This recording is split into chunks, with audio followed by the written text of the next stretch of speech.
Grand Rising, my friend. Happy Saturday, the 8th of the 11th. You have chosen to go beyond the wizard's curtain, chosen to pass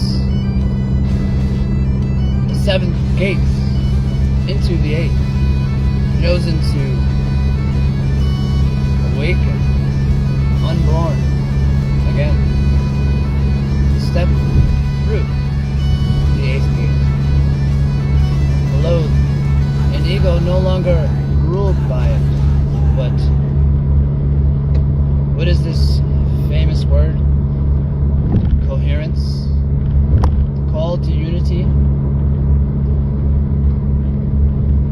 Here, now, as you've hopefully chosen to step out from beyond the wizard's curtain, beyond the mirrors, beyond the 8 gates, to step forward.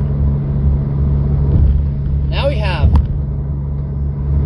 what you have become aware of in the previous expansions and spectrums, levels of consciousness. This realization that the grand design, the three-dimensional construct, is not exactly what one used to perceive it as, because now your consciousness has expanded in spectrum, in vibration, rhythm, in frequency. Now you see the tracing paper of the grand design construct as a blank canvas.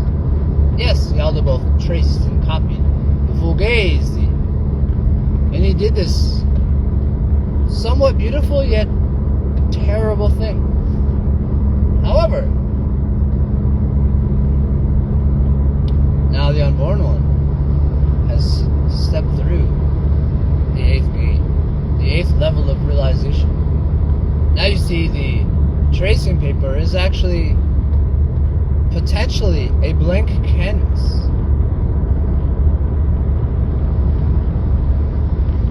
Of untapped potentiality for the unborn one now to walk in this world, not of it, with the power to create,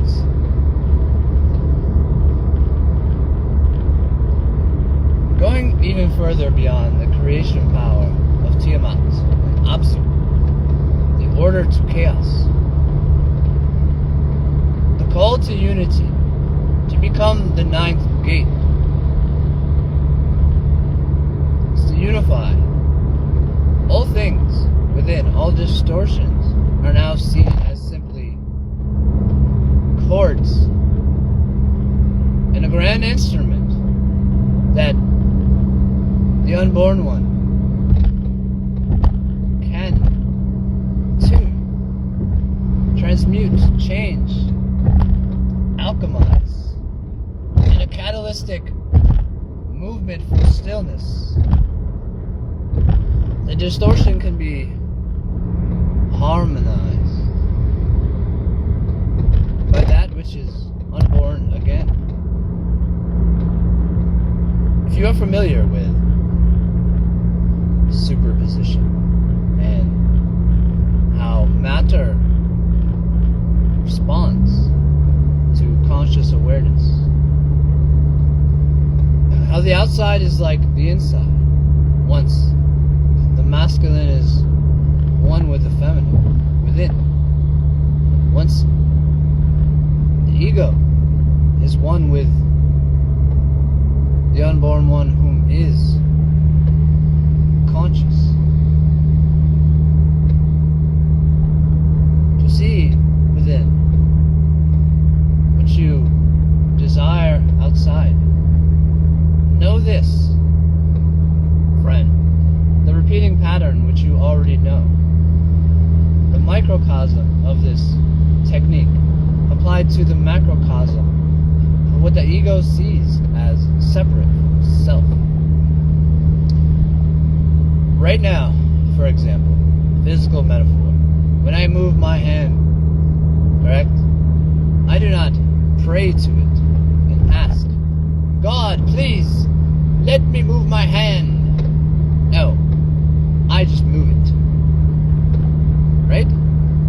because I believe it is mine, it is me, it is part of me, so I move it. But when I'm in the basement, standing before a 50-pound dumbbell that the grand design demands I cannot physically curl,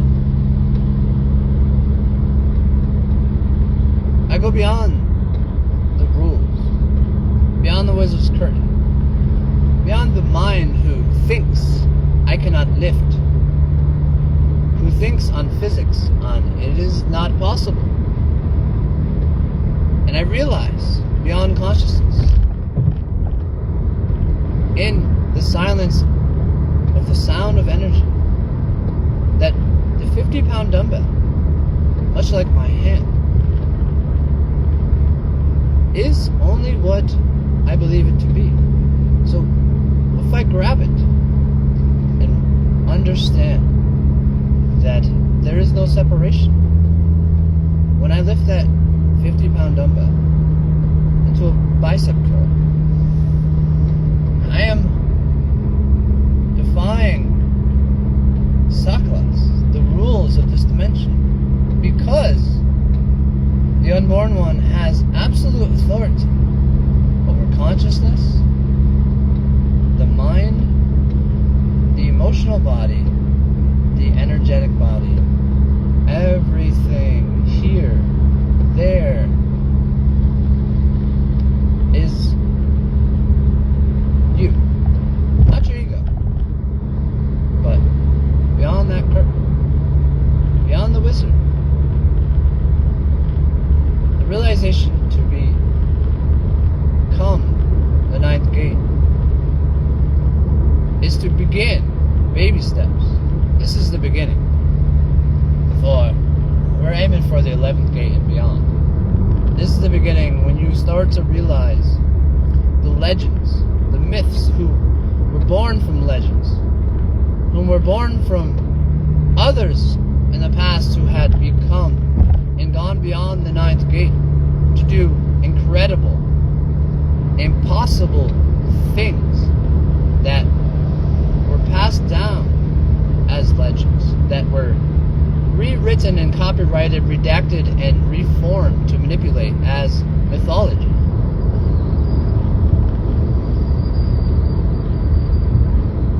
So here we have the grand design of Yaldabaoth, the third dimension, where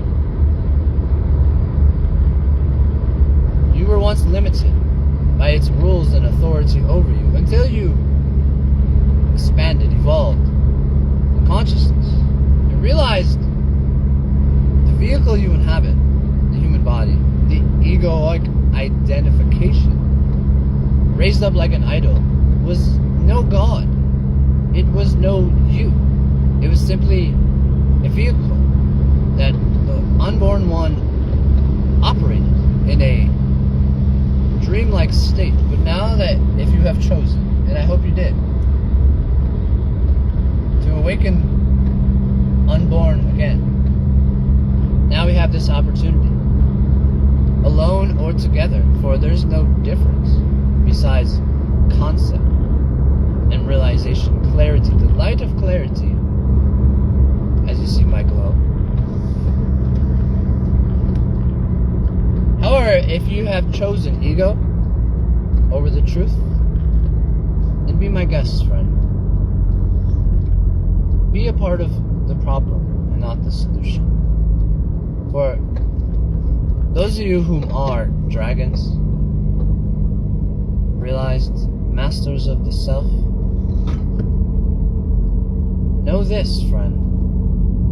A part of seeing the impossible as possible is to understand that what you think, what you feel, the energy you have access to is a choice, a decision.